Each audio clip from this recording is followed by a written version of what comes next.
Hello, everybody. Most of you will know who I am, Bob Bewley. I'm the chair of CBRL, and welcome to this webinar. The plan for the afternoon, next couple of hours, or however long it is Carol will say a few words from CBRL, and then we'll get straight into the discussions with Letty, Michael, and Pascal, and then continue with Shada Mohammed and Khaloud, and then Bill Finlayson, who's the current director of the Endangered Archaeology in the Middle East in North Africa project. We'll do a kind of summing up, and then there'll be a chance for questions and answers.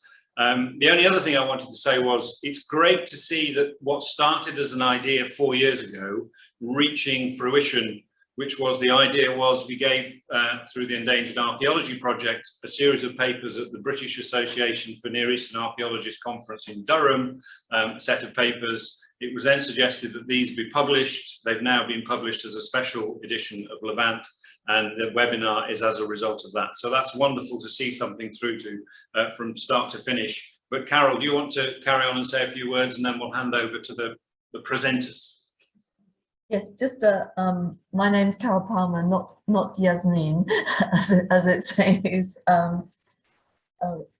And just welcome to everybody joining us today to this joint CBRL EAMENA webinar. It's wonderful to have everybody here. This webinar sort of came out of the latest special issue of Levant, which I hope you've all seen. If not, we'll put the link. CBRL, Council for British Research in the Levant, is one of the British Academy's 8 British International Research Institutes.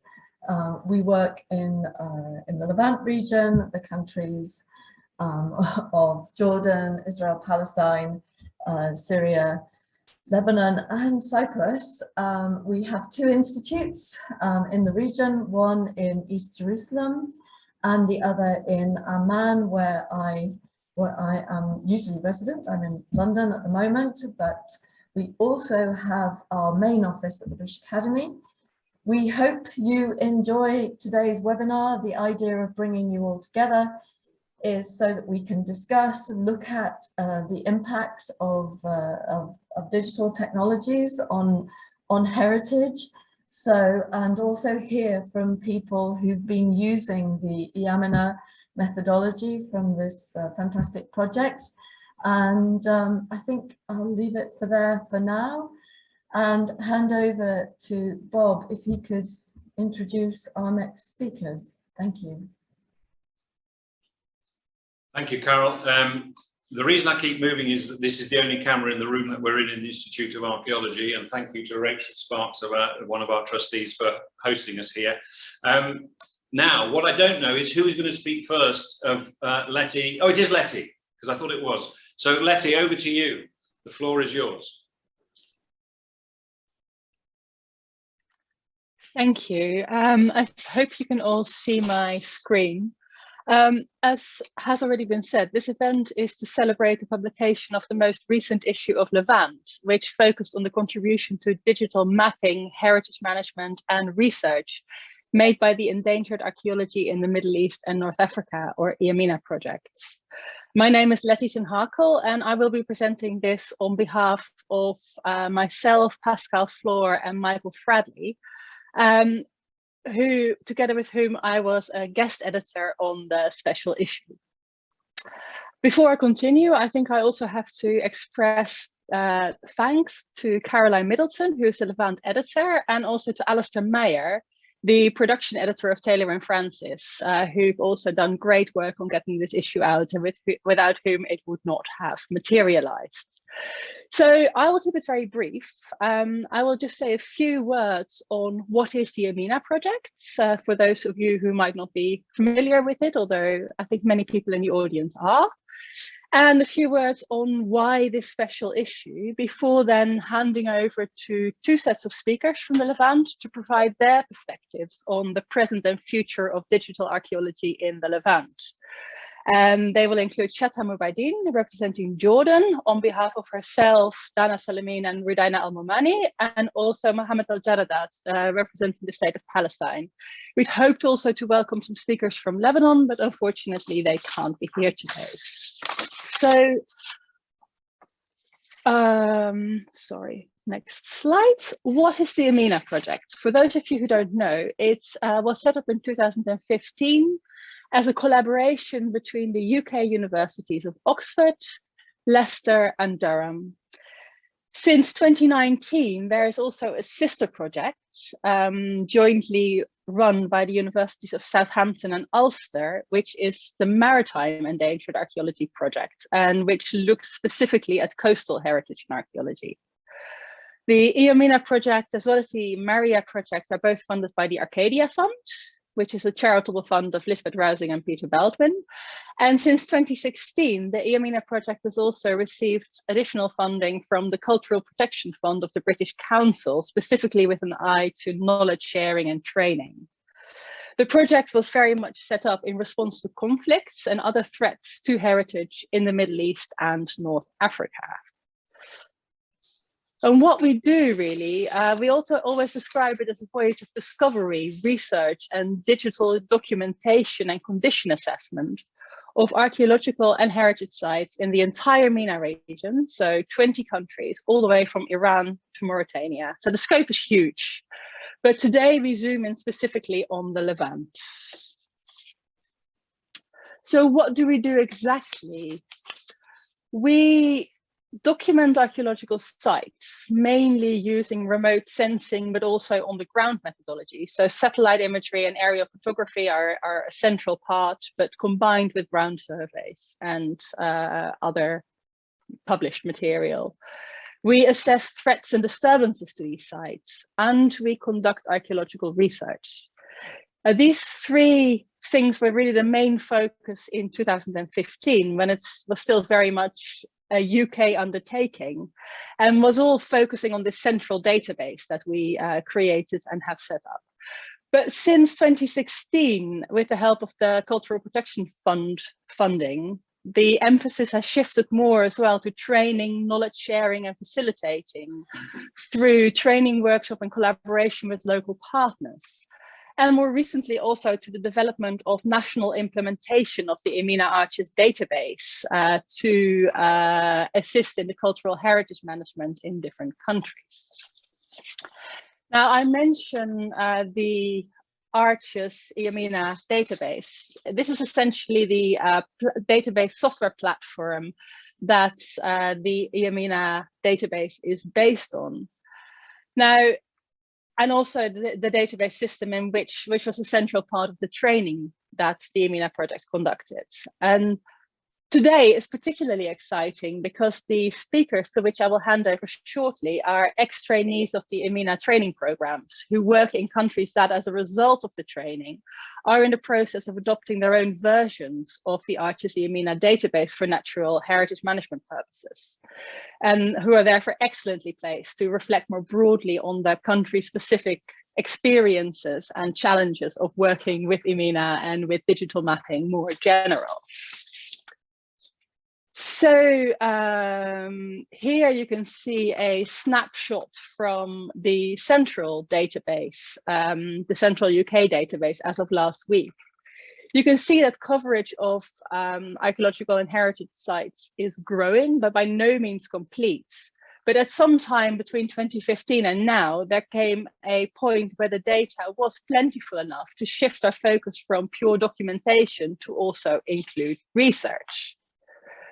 This initially translated into a set of conference papers, which Bob already mentioned, presented at the British Association for Near Eastern Archaeology, or BANEA, in 2018 at Durham, and eventually resulted in the production of this special issue of Levant.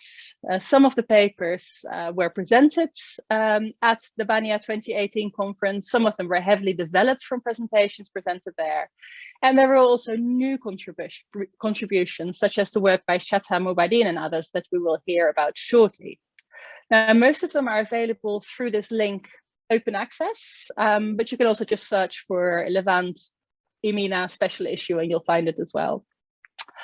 But just as the database and the Amina project is constantly growing and developing, we didn't really want for this event to look back at something we did in 2018, or even at the the special issue itself. But we liked to, in the spirit of constant development and growth, to look forward and take this issue as a starting point. And therefore, the speakers we invited were not just people who were involved in Banya, involved in the special issue, but also people who are working within Iomina, but not included in these now older initiatives. And that is why Mohammed Jaradat is here as well. Before I continue and hand over to them, just a few words on the Iomina Cultural Protection Fund training. Since 2016, more than 160 archaeological and heritage professionals in 8 different countries were trained in the Iomina methodology. Jordan, Palestine, both of whom we will hear more about shortly, but also Lebanon, Egypt, Yemen, Iraq, Libya, and Tunisia. This resulted in almost 15,000 sites that were recorded by Iomina trainees, and also in a process of national implementation of the Iomina Arches database, which is now underway in 3 countries in the Levant: Jordan, Palestine, and Lebanon. So 7 years after the start of the Iomina project, the weight of Iomina is really shifting towards the MENA region, and the Levant plays a central role in here. And instead of continuing to talk myself, it is therefore very fitting to hand over to the main speakers of today. And I think, or we all feel very strongly, that if the UK team will continue to play a useful role, it will be important to hear the perspective of people from the region on the future of digital mapping for heritage management and archaeological research. So I will leave you with these 3 questions, which we have shared in advance of this meeting as well, to create, some points of reflection that hopefully we can discuss more in detail later. And really what we are really interested to know from a UK perspective as well is, what are the most exciting opportunities that digital mapping can offer for heritage management and archaeological research in the Levant? But also, what are the most pressing future challenges for this? And how should we deal with digital data in terms of storage and making it accessible? Well, I'm going to leave it there. Thank you very much for your attention. And I will now hand over to the next speaker. Welcome, Shada. Over to you. And you're okay with the screen sharing? Right, Shada, all yours. Sorry, just one moment. And just while Shada's getting her screen up, this is to take forward what was essentially a mainly archaeological project, but look at buildings in the modern urban setting. So bringing the story right up to date. So Shada, all yours. Thank you for the introduction and for inviting our project to present at the CBRL EAMENA webinar today. So I am Shada Mbaydin, a Senior Research Officer at CBRL Amman Institute, and I'm speaking today on behalf of the Amman Heritage Houses team, including me and Dan Salamin, a geomatics engineer and the Iomina Project coordinator in Jordan from the Department of Antiquities, as well as my colleague Rudain Al-Momani, our librarian at CBRL Amman Institute, and a PhD candidate at the University of Jordan in history. So as Bob mentioned, we will be focusing here on the use of the Iomina database to document the more modern heritage in the country, as the database was designed to include archaeology. So we wanted to include also the modern heritage of the country, and to discuss how practical is it for documenting the recent heritage, to explore the possibilities and give some recommendations based on our short, let's say, research project, and give them some recommendations and strategies for the future of the development of the database. We have managed, thankfully, by the support of the Iomina team, Letty, Pascal, and Michael, and everyone else, and also by the Levant editors, to publish a research paper in the Levant special issue to discuss how useful the Iomina database was for us to document the post-1750 tangible heritage in Jordan. And it's important to mention here that the pre-1750 heritage is managed and conserved by the Department of Antiquities and falls under the Antiquities Law, while the post-1750 heritage falls under the law of the Ministry of Tourism and Antiquities in Jordan and is protected by them. It's supposed to be protected by them with the support of the municipalities in Amman and other cities. Just to put you in the context of the project, this is a panoramic view of Amman from the late 19th century and in comparison to another one from 2013. And you can see the fast and the quick development of the city. The Sail Amman was maybe the only element that made people come and live there with for agriculture and for other reasons. And you can see easily the archaeological remains, but now everything is changing. Also, to give you a better idea, we have looked at satellite imagery from the 1918 in comparison with other photos from 2021.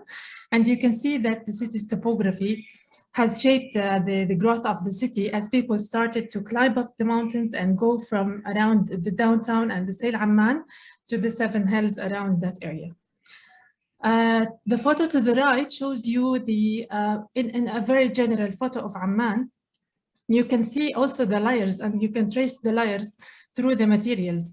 So going from archaeological materials to mud, to cement, stone, and then to the modern materials used in some projects. So in our project, we wanted to highlight and focus on the protection of those heritage houses, as the focus in Jordan is mainly due to the heavy duties on the official institutions. The focus is on the archaeological remains. So that's why you feel that those houses are threatened by neglect, by development, by misuse, by many types of threats. So we wanted to highlight and focus on the protection and documentation of these houses. And we took a sample of the houses in Jabal Amman and Jabal Waddi from the 1930s to the 1960s to look at how they are protected, to document them, and use the EAMENA methodology and database to document these houses. We had a target at the start of our project, which was supported by the Global Heritage Fund as EAMENA trainees at the first phase of the training. And we had a target to document and record from 75 to 100 houses on the EAMENA database, to include the location information, the historical data, disturbances, threats, condition assessment, and link them to the other resources such as photos and map, etc. Of course, this is just a sample of the houses, because according to the numbers published by the Greater Amman municipality, we have more than 1,500 houses, heritage houses in Amman only. So we have only looked at a small number as a start of the comprehensive record that will be on the EAMENA database. So to start, we started to look at the written and published resources on the Amman heritage houses, the first houses of Amman, the publications of the Greater Amman municipality, and all of them included information about the significant and most attractions or heritage houses that has values to look at and to document. We have, as I mentioned, we have looked at the written resources.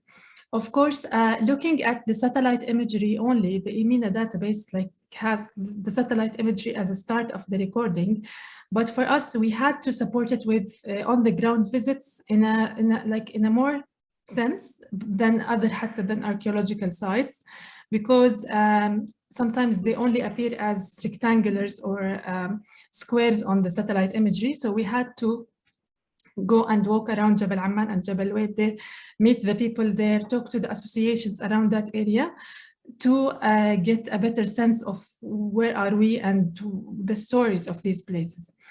We had also to make some in-person interviews, and the social media was a great resource for us. So the photos to the left shows you the school students at Bilal bin Rabah School, which is now renovated as a cultural institution. And also you can see the different photos like from the 1984. So this is from the people personal archives. We managed to do this by creating a Facebook page named Amman Heritage Houses. It's still active, but you can like us, and we will get back to being active, inshallah, again. And it highlights some significant publications, some significant photos. So it's interesting to look at. As I mentioned, we have managed to record almost 100 houses on the EAMENA database. When you click on any of these resources, you get the condition assessment, threat assessment, and the information, the resources that relate to that house and that story. And the borders are our study area, Jabal Amman, Jabal Wed. Just to give you a very brief example, for example, this is Khirfan Street in Jabal Amman. So you can see in the same street, بيت الشقير للثقافة والفنون, Shaqir House for Culture and Heritage. It has been adaptively reused to become a cultural house, so it's well maintained. It's it's well protected. And next to that house, you can see some other examples of very nice architecture and architectural elements that are not used in Amman modern architecture now. So you can see that some redesign is happening and some neglect is happening as well. This is due also to sometimes the low renting rates for foreign workers. So maybe they don't understand the values of these houses for us or for our culture. So that causes also a fast deterioration and no protection for these houses. As I mentioned, the satellite imagery and the written resources were a start for us, but not the data resources for us, because we had to go around to explore, to meet people. And we went to visits with associations, like in the photo here on the top. We wanted to involve architecture students and the university students.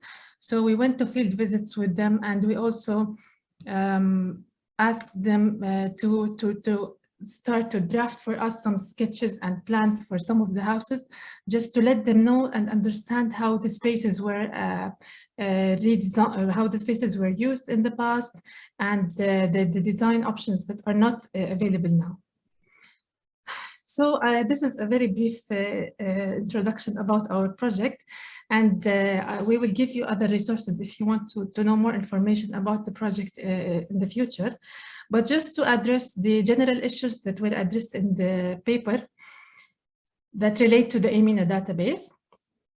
So the first struggle that we had was the data collection in our project, because the methods of the data collection were very different and varied in post-1750 heritage than the pre-1750. And we think that this should be highlighted in the database because some only aspects can be entered, but it would be very interesting to have more data resources like highlighted.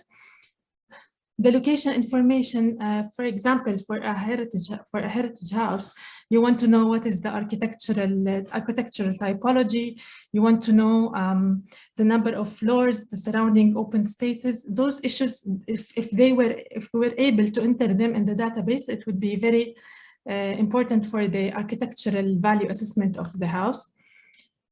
Also, the cultural periods. So. They are mostly from the 1920s and upwards. So like when you look at the archaeological database in general, it takes you to the very past. So maybe if we can just choose the location or the area and start for the cultural periods from there, it might be easier for us as geomatics engineers or historians or architects or not archaeologists, maybe. So just to conclude, we have managed to highlight the strengths of the EAMENA database, and it would be very helpful for architects and for anyone who wants to study those houses in terms of the tangible or the intangible values, to look at the EAMENA database as a start or a resource to know where to do their research or where to find those houses. But we have also managed to find or to assess its use from our perspective to protect or to look at, document and post 1750 heritage. And I would just want to highlight that all the discussions in the papers were also discussed with the team like Letty and Pascal and Michael, and they have helped us very much to develop the discussion and to know what is going on in the database, the second version of the database and the third version. So that was very helpful for us in developing our research capabilities. This is my presentation for today, and if you want more information about our project, you can find the research paper on the link. Our colleague also, Dana Salameen, participated in ASUR last year, so the YouTube lecture is also available, so you can find more information about it on YouTube. And the Facebook page also would be very great to have you there. Oh, thank you very much. Thank you, Shada. That was fantastic. And I'm just going to use Chairman's privilege for a minute to ask two questions. What was the population of Amman in the 1920s when these houses were being built? So the population was from 3,000 to 4,000, and now it exceeds 4.5 million. Yeah, yeah. And I mean, that's amazing because, 4,000 to 5,000 people, Amman must have been fantastic. 4 to 5 million. No traffic. Yeah, don't. And then my other question, I know we're going to have discussion later, but just while I remembered, what was the reaction of the people you talked to who were either living in the houses or who owned the houses when you and Dana Rudena turned up and said you wanted to study their house? How, generally, what was the reaction? So for people who we had some connection with, personally, we know them, it was easy for us to go there and to talk to them. But there is a lack of trust, and we have discussed this maybe before in the Agadir conference when we have presented our project. And we mentioned that it was very difficult because there was a lack of trust between the people and the government, or let's say the projects in general, because they have high expectations. And we are not going to provide them with any economical opportunities or something, and that was a little bit difficult for us. But for people who we had some personal connections, it was easier. Yeah. And I mean, that's really interesting because it's almost the same the world over. Owners of cultural heritage want to know what's in it for them in terms of the economics, and some then are converted and think it's very interesting. But yeah, thank you, that was really interesting. Mohammed, over to you. You're on mute at the moment, though. Yeah. Thank you. Thank you. Great. So, I'm trying to introduce myself, Mohammed Jaradat, Department Director of Antiquities in Ramallah, and I have engaged with the database. I participated for 3 times in a training course in Amman. Yeah. So my lecture is about the impact of infrastructure and urban expansion in archaeological sites in Gaza Strip. It's a case study, and I think it's a different case also. I hope my presentation is contributing to highlight some recent archaeological sites in Gaza Strip. Next. Yeah. As you know, Gaza Strip is a maritime Mediterranean Sea. There are more than 80 major archaeological sites and 140 archaeological features consisting of tombs, mosques, and churches. And in Gaza, there is 42 inhabited locations, like towns, villages, and refugees camps. Next. So the main Wadi Gaza is the main valley which Amman important archaeological sites, like the ancient archaeological sites located south of Wadi called Amina. It's dated back to Cairo-Prolific sites, and also Tel Rujul and Tel Sakan or Tel Teen. It's dated back to early bronze. Next.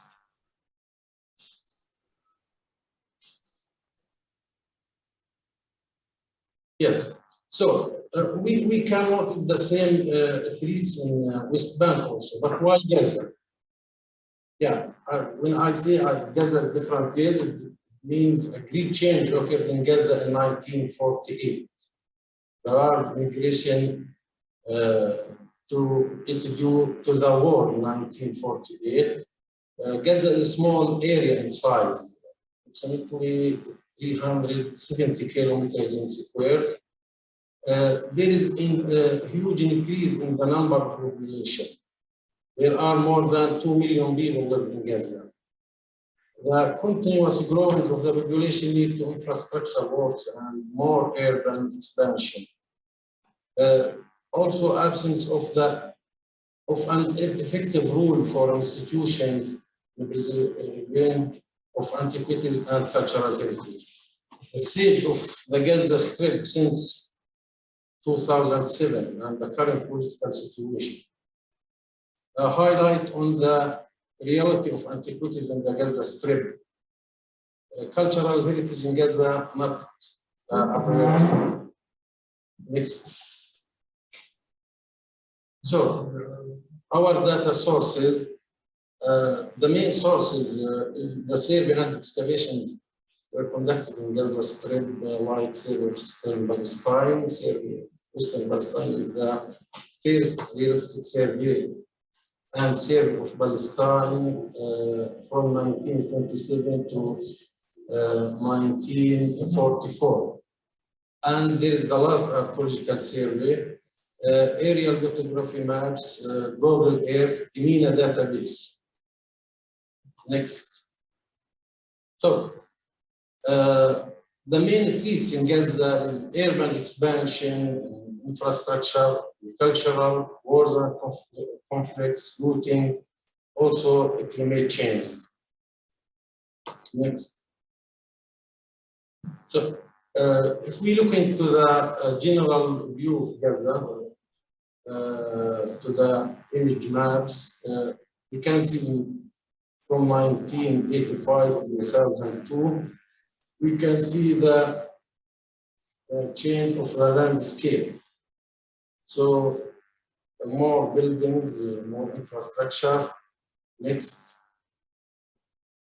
So it's the outlet of survey of Western Palestine from 1870 to 1877 till 1944. It's the main archaeological sites in Gaza Strip.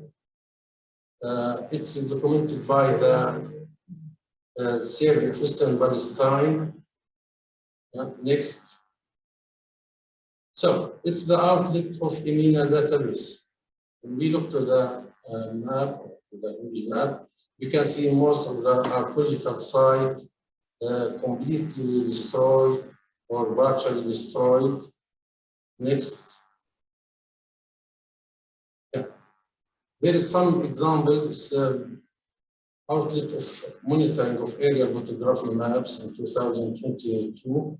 We can see the archaeological sites or some examples of main archaeological sites and the impact of the urban expansion and infrastructure.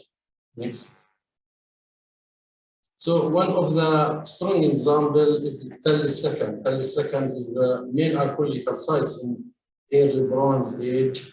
We can see the bulldozer removed the remains of the site. Next. Also, Abd al-Muharibin is the site is central cemetery in Roman period. There is some excavations carried out by French expedition in 2021. So we can see also the urban expansion became close to the site. Next. This is the site on the map before excavations. Yeah, next. Also, it's the Gaza ancient harbor. It's the main harbor dated back to the Hellenistic and Roman period. It's one of the main harbor in the Levant. We can see also the urban expansion is close to the site. Next. Tal Amir is monastic devotional centers in the Levant. The site is uncovered by the joint excavations with the French expedition. Yeah, next. So, our recommendations to so we should be monitoring the status of archaeology sites through monitoring threats to archaeological sites through the Amina Project methodology and Gaza electronic platform. Thank you.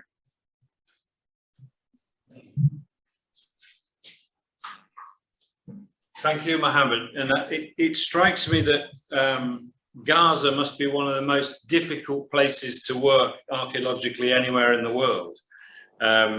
You said 370 square kilometers and 2 million people, and a maritime zone, and then you've probably described every threat that is causing the destruction. And so I've got just a question, if I can, using Chairman's prerogative. What are the laws that govern the protection of archaeological sites and the cultural heritage in Gaza? So, you know, you showed a slide of Tel Es-Sakan where there was a bulldozer, presumably bulldozing for houses or whatever. Is that not a protected site? And is there anything the authorities can do to prevent it? So, yes, you know the political situation in Gaza. The current authority in Gaza, you know, it's not the Palestinian authority. So the laws in West Bank, it's not carried out in Gaza. Yeah, yeah. So yes, I think if jihad, you have something to. Yeah, Jihad Yassin will explain that. Sorry, say again, Mom.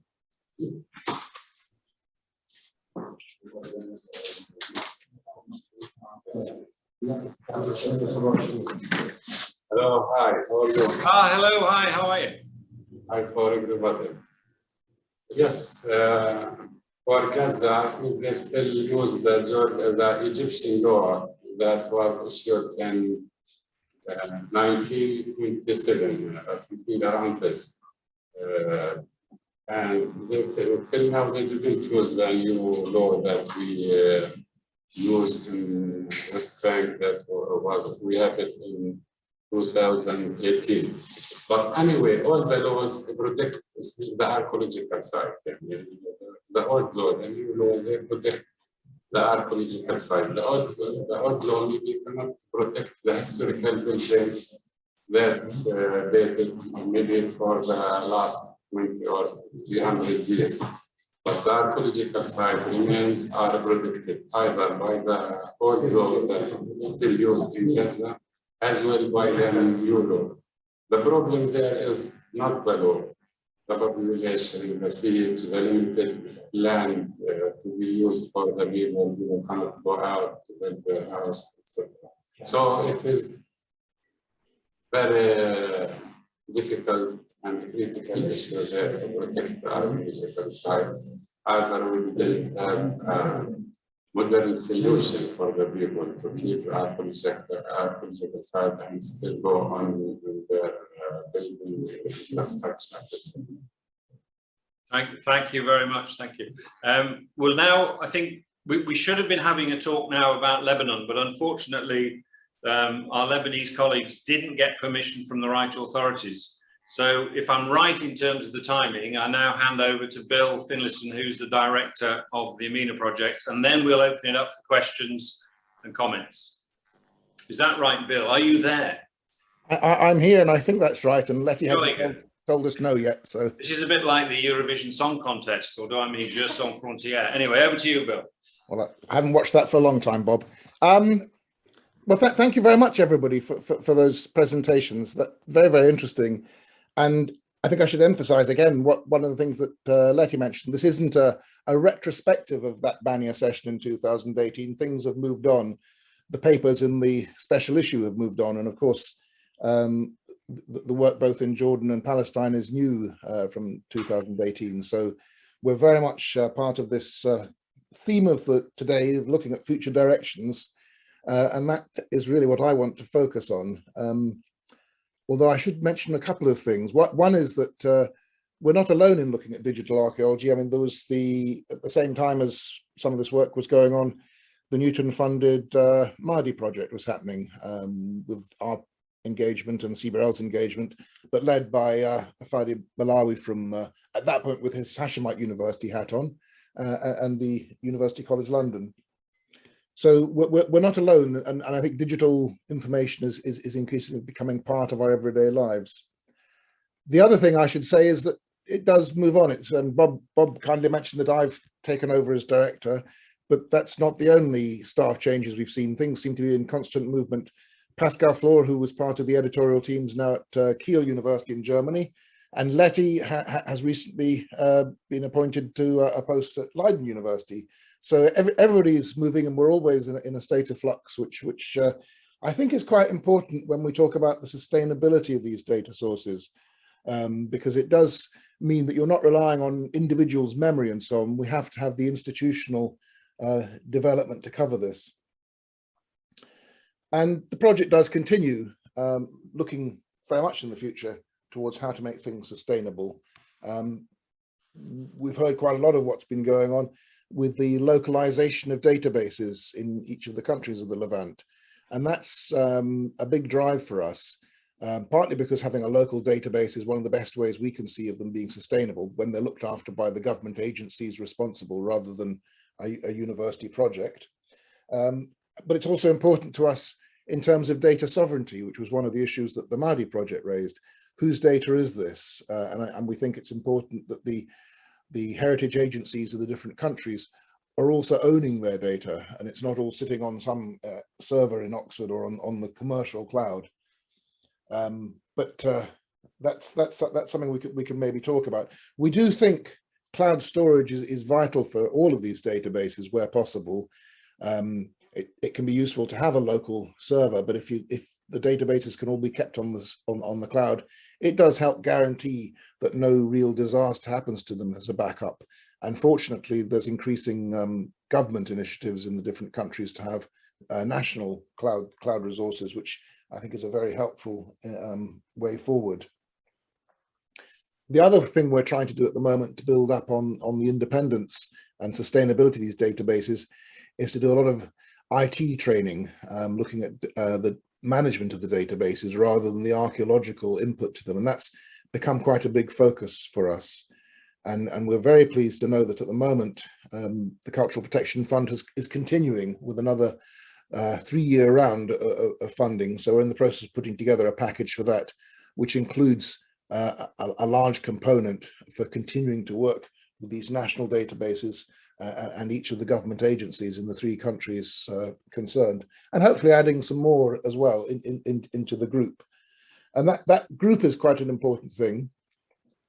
We hope there'll be an element of mutual support, but also the whole nature of the Arches database is changing. One of the things we hope to have done is to get everybody onto an Arches 7 database. I think when the training started, it was based on Arches version 3, so you can see how fast this moves. Mega Jordan, of course, is on a sort of a pre-Arches database. So we've got our work cut out for us. Arches 7 will be released in August this year. And the great thing, I think, for everybody involved here is it will be an internationalized, and will have an Arabic capability. So it will be fully multilingual, not just Arabic, many different languages, but Arabic is one of them. So it'll be very helpful. But you can see our work will be cut out in doing this. And we're very grateful that the Getty Institute are still offering to help, particularly with the Mega Jordan upgrade, which is the biggest one, but we'll be working closely with them on the whole process, so that hopefully by the end of the year, and I say hopefully because you never know with IT developments, everybody will be together, including ourselves, running on version 7 and able to work in a multilingual capacity. That said, another big change that's happening as we go forward is that the Getty are going to step back. They think they've been running the show single-handedly with the database for a long time now, and while they don't want to lose contact with it, and they want to continue being involved, they're looking at broadening the pool of people who actually are involved in its management. And at the moment, I know that our main sponsors, the Arcadia Fund, are going to be one of the people sitting on that table. So we hope that we'll be able to, as was raised in the talk on the historic houses, we'll be able to exert more influence on how things are developing and so on, so that we can make Arches better fit some of the data we need to put into it. And indeed, because it's an open group that work together, I hope that people from the different database users will come together more. And the Arches family of databases that's supported by Arcadia has grown enormously over the last few years. So there's now pretty much all of the world covered by projects, not just in the UK, but in universities around Europe and even in the Far East, developing Arches databases for global coverage. And that community is part of what drives the development pattern. So the good news is it includes heritage architecture and so on amongst those projects, which again I think should be very helpful for our own development of the database. And I very much hope that the different state databases, the national databases, will become part of that family and be able to engage in that. Sustainability, as I said, it's one of our big issues, and I've mentioned it in terms of storage on the cloud, in terms of the national databases, but it also covers ourselves as well. We're concerned about what happens one day when the project finally ends, and we don't know when that will be, but it's a university research project, so it will at one point in the future come to an end. And we have promised the funders that we will keep the database running, and we're now very pleased to have just recently received enough financial backing from various people, including the CPF fund and the American Friends of Oxford, have donated enough money now for us to set up an endowment fund that will allow the database to be kept going, if not quite in perpetuity, at least for the foreseeable future, while it's still a usable tool. Finally, because I don't want to take up too much time and I want to let you get on to asking questions of the people who've presented their very interesting projects, one of the topics of today is research. And it's always one of these things, heritage management and archaeological research, and they're not two separate things. They fit together. You can't do heritage management without archaeological research. And indeed, heritage management is important to archaeological research, so we don't lose the things that we're trying to investigate. But one of the big changes that's coming, particularly with CPF, but in general with a lot of the funding agencies, is one of the things that was touched on, particularly in the Gaza Strip, which is the sea level change that's coming in with climate change. And climate change is becoming one of the biggest, if it's not already the biggest, causes of damage to archaeological sites, whether that's coastal archaeology or indeed, and this concerns Jordan more obviously, changes in rainfall patterns, which can both produce too much rain at a time and cause catastrophic flooding, but also changes in agriculture and so on to adapt to changes in rainfall pattern. Changes as more people move into urban areas and urbanization expands because the ways of life on traditional farming are no longer viable and so on. So rainfall changes is another major feature, and we hope we'll be investigating both the extent of damage from climate change, mitigation measures, but also, and I think this is one of the interesting things and why I mention it under the heading of research, it's an issue that's affected us throughout time. Climate change isn't a new thing. This is human-induced climate change, may be a new thing, but climate change has always been with us. We don't live in a static environment at all. So this links us into many of the changes we see in the past, where agriculture can be practiced at different points, how the settlement pattern works. And it's ideally suited to the remote sensing type of work that we do in the Iomina project. It's ideally suited to the big data format that we're working in, where we can look at entire landscapes and how they're changing over time. And I think that's a really important direction that we're moving into.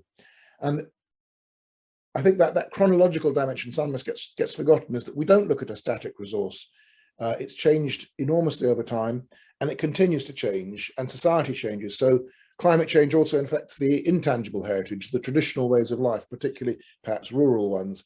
So we'll be expanding our own range of interests, I think, to be able to address this, looking how current ways of life are both impacted and how they impact on the heritage sites themselves as people have to adapt their ways of life in the face of climate change.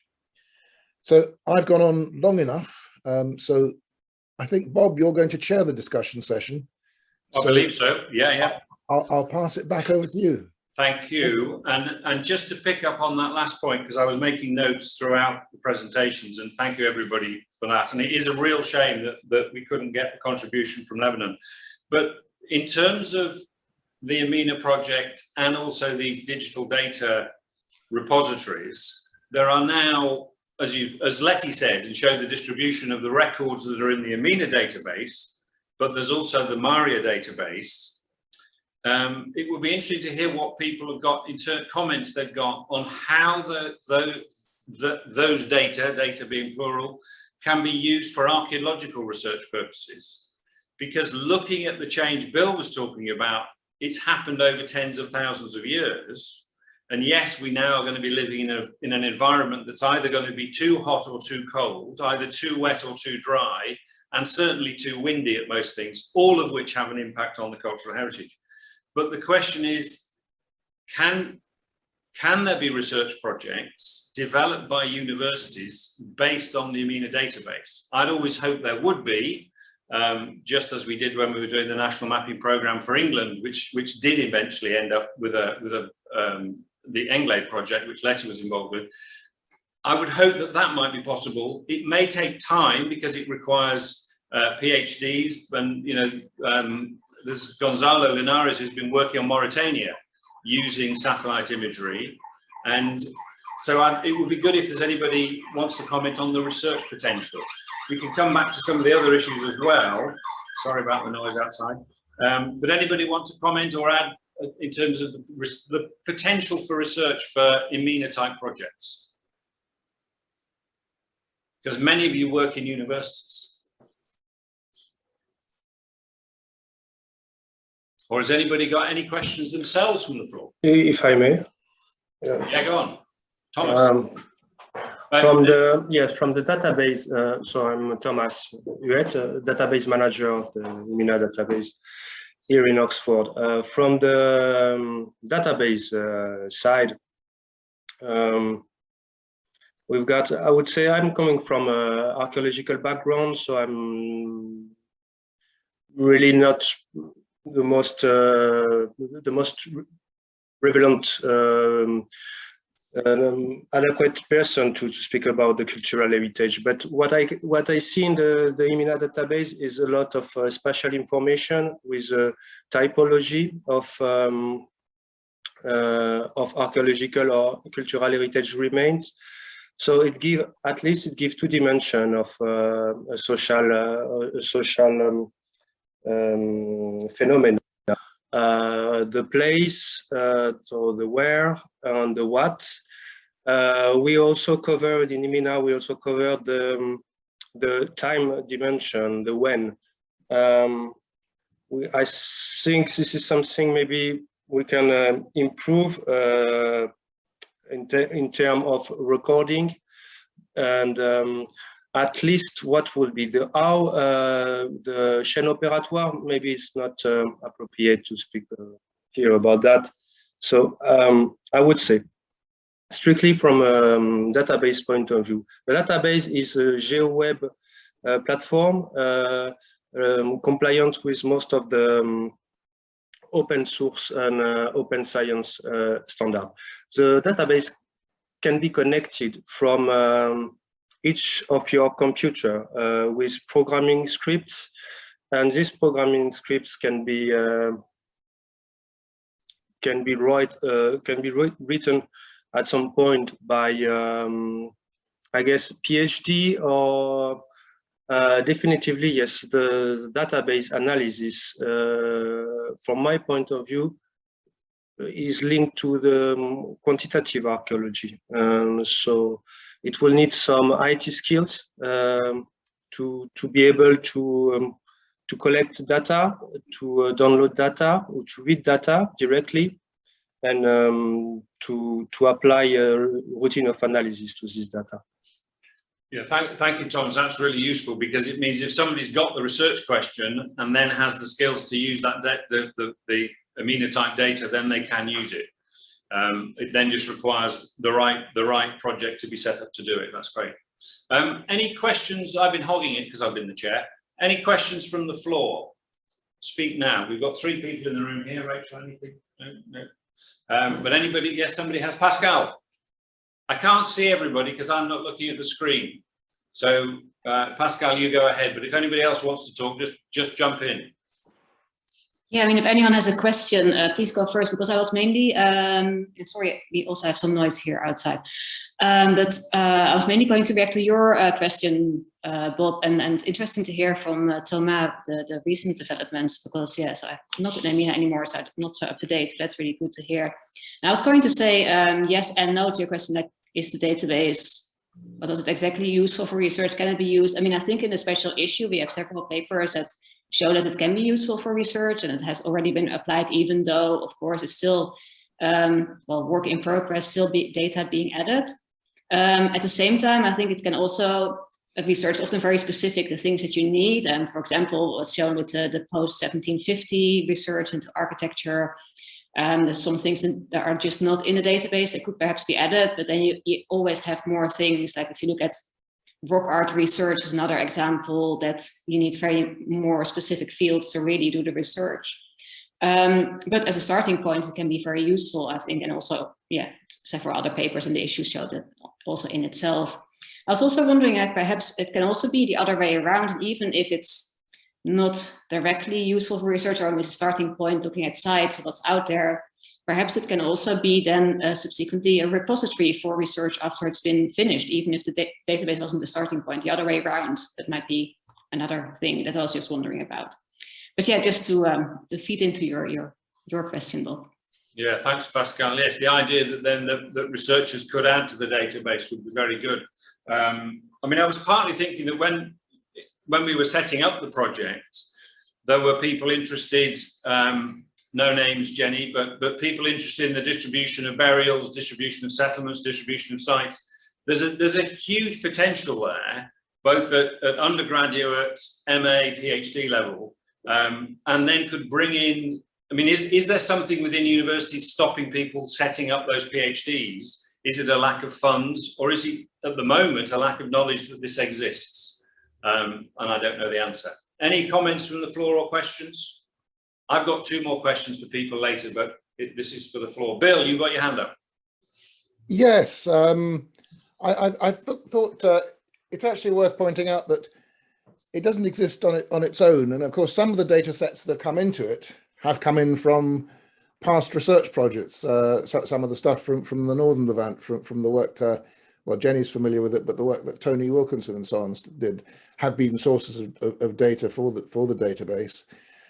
It's difficult. One of the things I think, looking at the data, if you think back to the image that Letty showed right at the beginning, it's not as yet, and probably never will be, a completely comprehensive database. There are gaps in it. People have collected data to suit often their own research interests, and sometimes management interests and so on. So I think, as with all data sources, it's not a completely free of intellectual content as it goes in. It's being built up as people do research. And I think if you also cast your mind back to Letty's image, I mean, one of there are very strange sort of wobbly lines of data, and one of those, for example, is on Khans, on the old trading routes through Iran and so on. So there are very specific patchiness to the data. So it's not like you could easily just grab it and do a big data analysis through AI or machine learning or so on. But as you said, a lot of what people do, what Pascal said, as people do research, they will add data to it and accumulate data. And we've just had a very good example because it's an ongoing process. It's well underway. Michael Fradley's being shy about this, but he's just had a paper accepted in another prestigious journal on some of the work he's been doing, which has been going into the database at the same time as he's been doing the research. And that, in a sense, is the ideal way for things to go forward.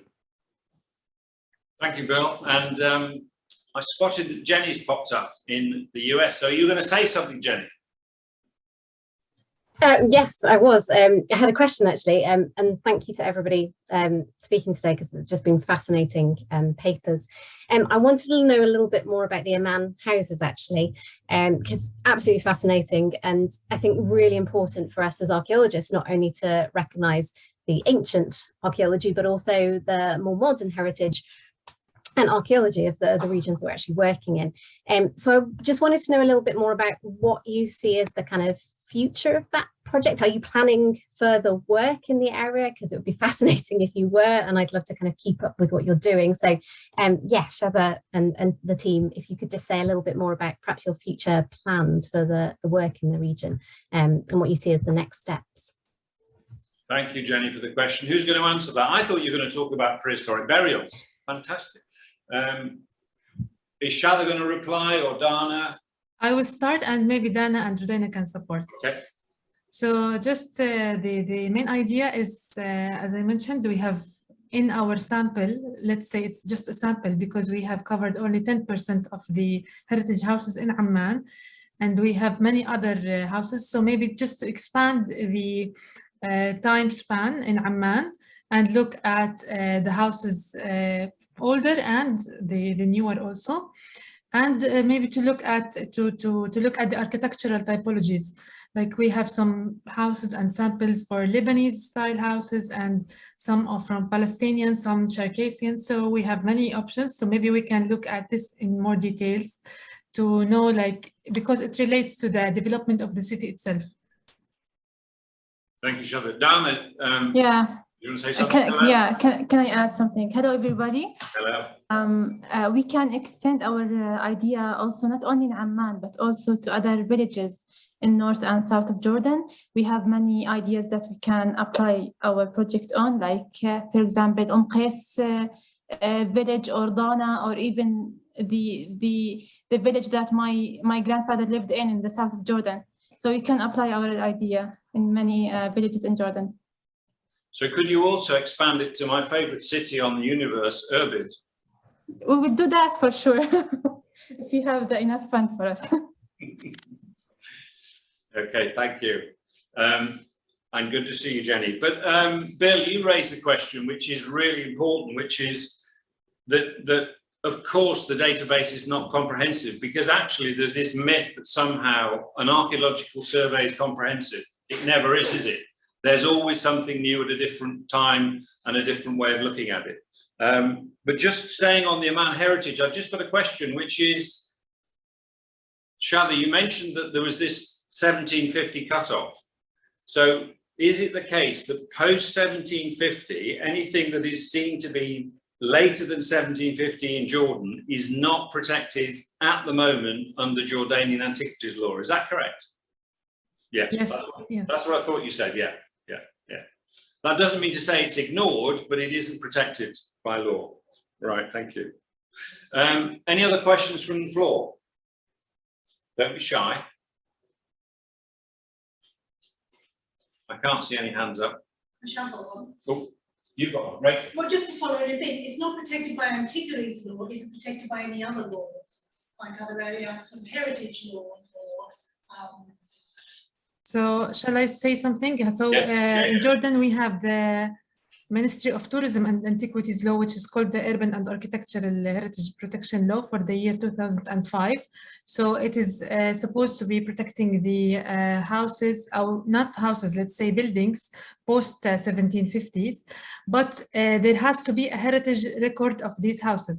So the heritage record is not published yet, and it's not publicly announced. That's why those houses are considered heritage by the Greater Amman municipality only, but not publicly.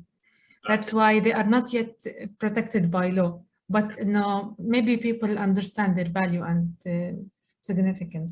So once there's an official record, then they would be protected. Yeah, yeah. So that makes the work you're doing so important. Yeah. I just want to add something, if you Sure, allow me. yeah. So one of the one of the important points that we highlighted in our paper was the use of the structure. Because, for example, in archaeology, like sometimes it's very clear that this was a house or this was a church or something, but sometimes in the heritage houses, for like 5 years it's a house, then it was used as a school, and then it was used now as a cultural center, for example. So to record the use with the time frame, it's very important, because like from the 1920 it was something, and then the use changed, because that change appears in the architecture itself and affects the value of the house. So it's important for archaeology too, but maybe in heritage houses it's like more clear for us because they are like recent heritage. Yes, yeah. No, thank you for that. Yeah. I've got a question which relates to, in a sense, to the whole business of remote sensing. Very recently, for reasons I won't go into, I've become a drone pilot and was photographing some archaeological sites. And my wife said, "But are you allowed to photograph private property from the air?" And I said, "Well, as long as you're on public land when you do it, the answer is yes, because the airspace isn't controlled." But it does bring into the question how representative and how good a source is satellite imagery. And we know, going back to the paper on Gaza, just how difficult it can be to get good quality satellite imagery of parts of Palestine. And maybe if he's still here, has he run away? Michael Fradley might want to comment on the work they've done, particularly with Andrea Zabini, 3 or 4 years ago, now published, looking at the various laws that govern satellite imagery. Because again, in terms of remote sensing, we know that we're dealing with a very small single source, and therefore in any scientific subject, in any subject, you should never just rely on one source of evidence, even though it's a really good source of evidence. In England, we used to rely predominantly in terms of aerial archaeology on crop marks, and Francis Pryor, who was excavating a lot of them, said he reckoned that we were only seeing 5% of what is actually buried beneath. So we've got to be very, very aware of the fact that the evidence we're dealing with is quite restricted and has constraints, and therefore is not comprehensive. It's still very powerful and a very useful tool. But Michael, I don't know if you want to comment on the differences in the resolution of imagery in Greater Palestine. Shall I put it like that? Well, I think I'm giving you a paper for you next month on this, Bob. So I don't need to speak long for that now about that now. Yeah, good advert for your paper in a month though. Plug it, put it in the chat. I don't think I have the link for that yet, Bob. Yeah, obviously there have been issues there, and I think that feeds into a wider point that Bill was making about the validity of the data, and how obviously that data is coming from different sources, and there is a wider perception that remote sensing data and aerial data is not quite valid until it's identified on the ground. So that's another, I guess, a cultural barrier, not just in the region. That's, you know, I was amazed to see the recent Roman big data study. Sorry, a dog is licking my leg as I'm talking to you. Data study in the UK didn't use aerial derived sites in their study. So it's a kind of a wider cultural thing within academia and research. So I think that's possibly a bigger issue and a more relevant issue for both of our speaker groups today, rather than that specific about the Carl Bingham Amendment, which I'll talk to you more about next month. Next month, yeah, and I see Carol's just put it in the chat, so do have a look at it. Carol, did you want to say anything as you, or just plug the next event? You're muted.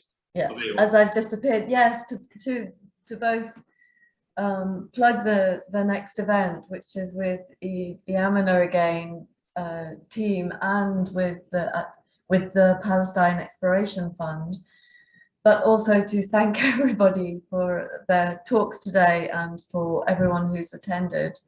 I do have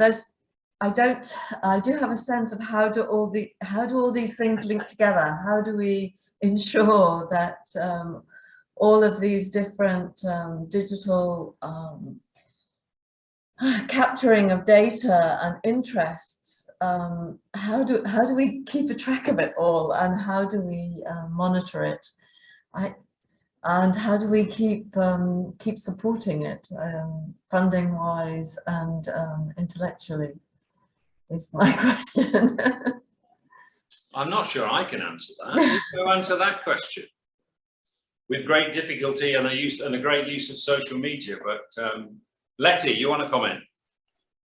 Yeah, maybe just as a bit of a response. We did think about this as well when Michael, Pascal, and I wrote the introduction to the Levant special issue, which is available open source online, so you can all have a read of that, because we all come from a more European background originally in terms of archaeology and heritage, which has a slightly longer history, I guess, of dealing with different attempts at mapping and making websites and loads of different kind of like interlinking, overlapping and existing in conflict with each other digital initiatives to make sense of archaeological data. And quite frankly, it becomes a bit of a mess if you're not really on top of somehow keeping it coherent.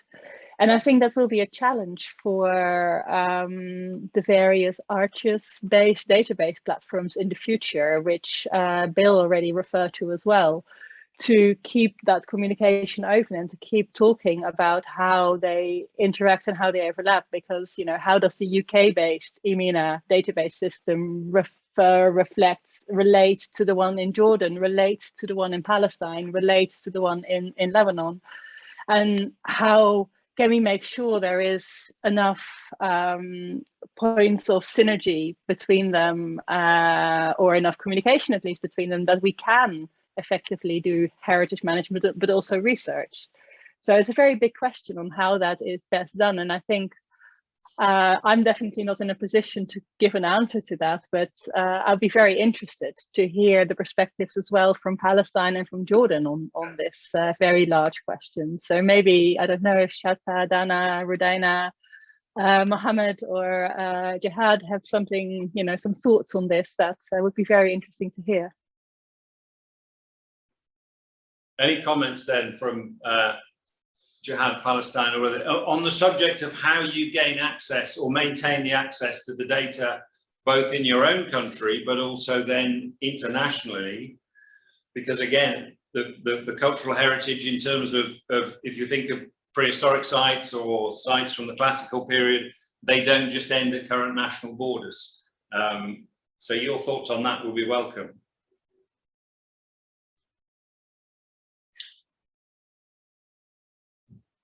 Nobody's going to reply.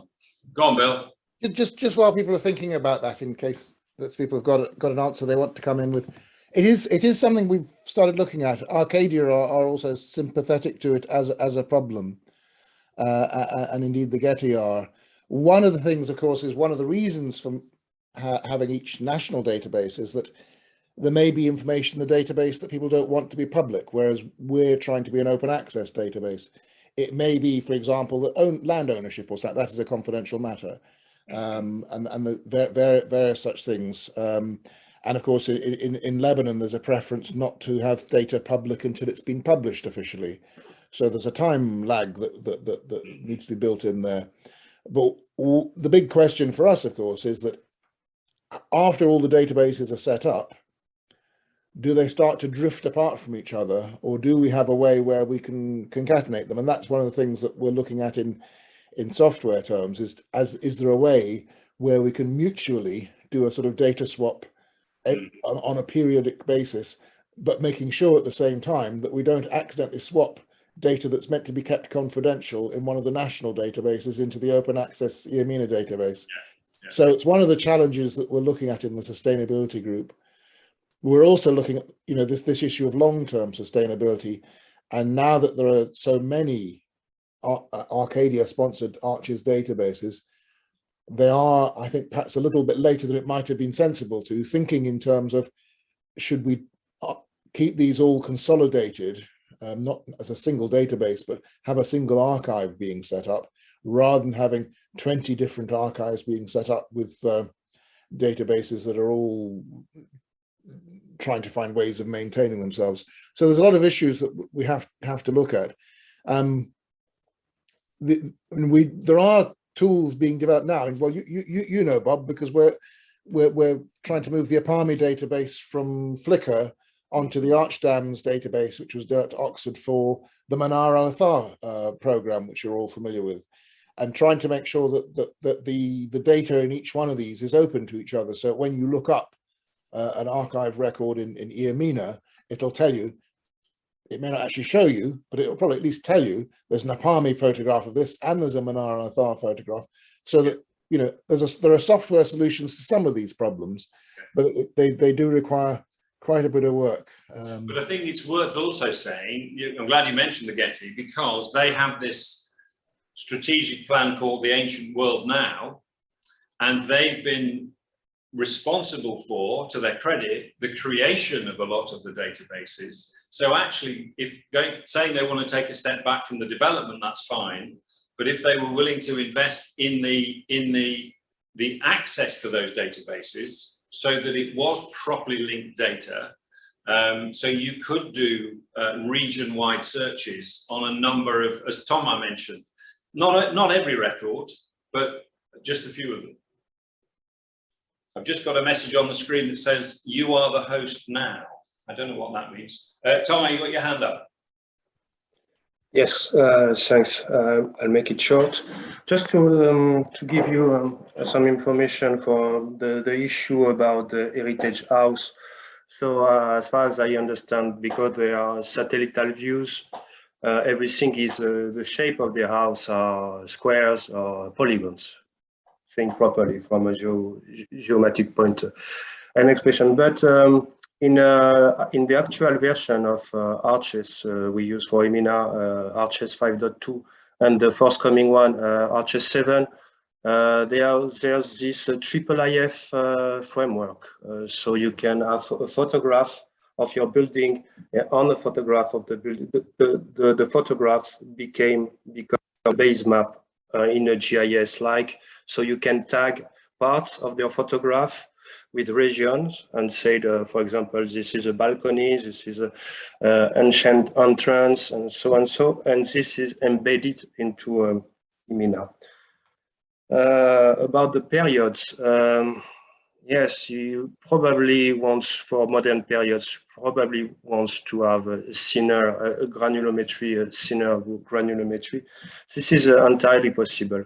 The best thing to do is to share standard period DO. It's a name of a consortium about who lists a lot of different periods. Then I'm coming directly to the redundance or the duplicates between different database created here for Amina or the database from Jordan.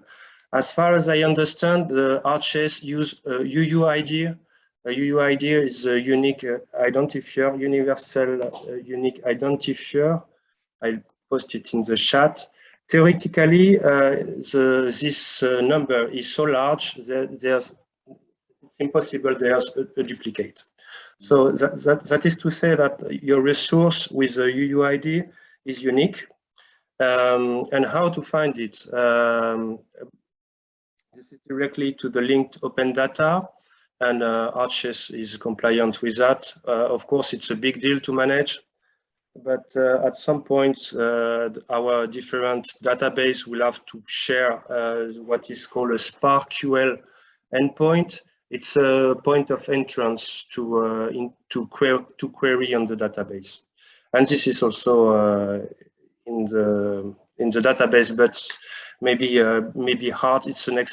It's one of the future challenge for me and for database sized as EAMENA or at national scale. That's all. Thank you very much. Just to say thank you to everyone, and we hope in planning this and indeed the next event that's in the chat, we hope to continue the conversation. We hope this is not just a one-off. So thank you, and hopefully in the future we'll reconvene and with our Lebanese guests. Yes, indeed, yeah. And thank you to everyone who helped make this happen, and not least the Institute of Archaeology here through Rachel. Thank you very much. And the Amina team and colleagues in Palestine, Lebanon not here, Jordan as well. And as Carol says, hope to see you again soon on one platform or another. Okay, bye everybody.